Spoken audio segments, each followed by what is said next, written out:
レイニ様、私お願いしてもどうぞ。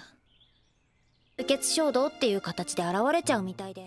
Now this was a really great episode of Revolution of the Reincarnated Princess. Like, first and foremost, like, Anis's harem is growing, right? Like, our girl Anis, like, she is getting a nice population. She first had 𝐿𝐼𝐴, her maid, and 𝐿𝐷. Then she acquired Yuffie. And now she has the vampire girl, which her name is, I did not write it down. Why did I not write it down? Where's Lonnie? There it is, Lonnie. Lainey or Lonnie, however you want to say it. She's now acquired Lainey, who's a vampire. Okay, so her harem is definitely like it is multiplying and growing, and you just have to be jealous of our girl Anis over here. So really, I like this episode quite a bit. And the thing that sucked about the episode was that it felt really short. Now, as opposed to the last couple of episodes with the interaction with the dragon and with everything else, this episode decided to go more towards an informational route and more of like a story, world building, character building route. First, character building with Lonnie and really kind of giving us her backstory and really finding out that she's a descendant of a vampire. Apparently 𝐿𝐷 has what's called a forbidden book. At some point, I'm sure that they'll cover it in the story, at some point Anis stumbled upon a forbidden book that was put together by a probably very evil magician at some point in the past. He got consumed by power and stuff, but he had a lot of really good research in this book. And we come to find that at some point, people who decided to kind of form with magic stones to acquire power, they became kind of enraged, and they began to kind of absorb and really kill and eat people, but from more of a magical sense. And what they decided to do was they decided to kind of multiply, and they decided to continue to have descendants to try and figure out, like this whole entire magical thing. And apparently descendants get passed down magic stones. So as they get bored and stuff, they get passed magic stones. So that's where Lonnie comes in, and she basically obtained her magic stone, and she doesn't have full control or use of it. So 𝐿𝐷 does some magic voodoo stuff, and she unlocks her innate abilities, so then that way she can actually control her manipulation of people and control her powers. But what that caused her to do is grow fangs, and her eyes were, got red. Basically, she turned into a legit vampire, and she now has the need to feed on mana via blood. So thankfully 𝐿𝐼𝐴 stepped up, so she's gonna have some needs as the story kind of moves forward. So that's effing cool that they introduced vampires in such a weird way. It's such a novel idea that vampires, just the idea of vampires, I think it's really cool. So I'm glad that they introduced that. The second thing that happened in the episode, which it was really, really interesting as well, is apparently Anis got called into the Ministry of Magic, essentially. And it's a bunch of old folks, a bunch of boomers, as they called it in the subtitles, a bunch of magic boomers who have this very old school mentality when it comes to magic. And her thermatology, the thing that she's been researching, definitely it's like science versus religion. That's basically what they're trying to do here from a storytelling perspective, is science versus religion. And they're very upheld in their belief system. And thermatology goes against all of it, because it's basically, how do you say it?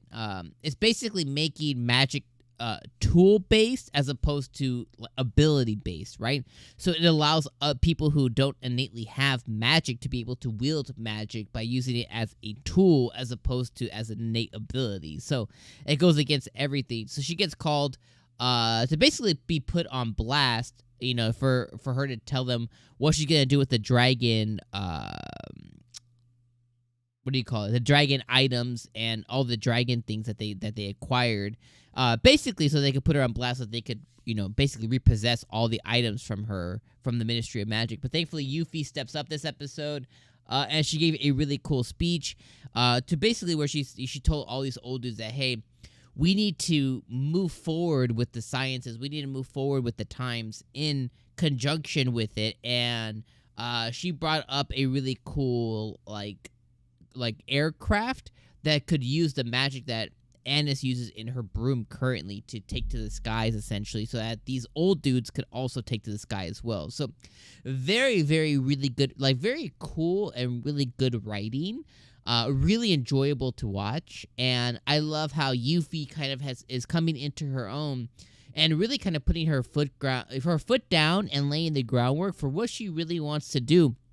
And I really think her being a voice to blend these two things, science and religion, and in this case it's more, magic science and magic, like magic religion, kind of like the way that she could be like a spokesperson for that, in conjunction with helping Annis, I think could be a really good career and really good thing for her to kind of move forward in a political sense, right?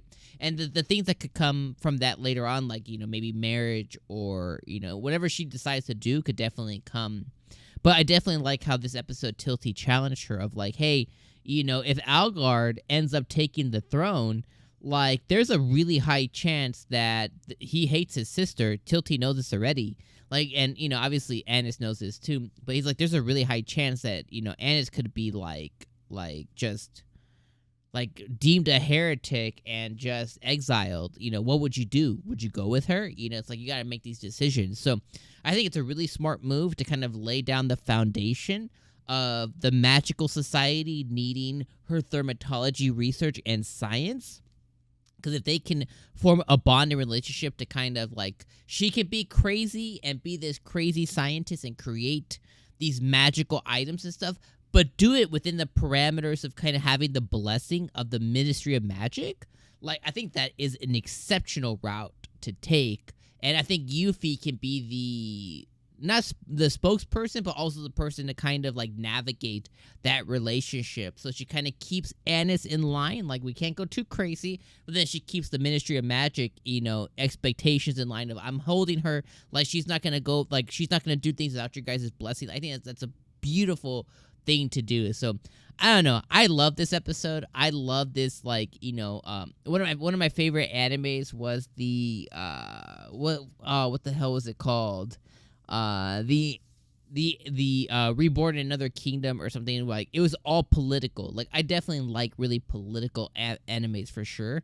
So when this goes down this political route, like, I'm all about it. So I definitely really like it quite a bit. So overall, I really love this episode. I thought it was really good. Definitely challenge relationships too, between Annis, between Yuffie, and then now between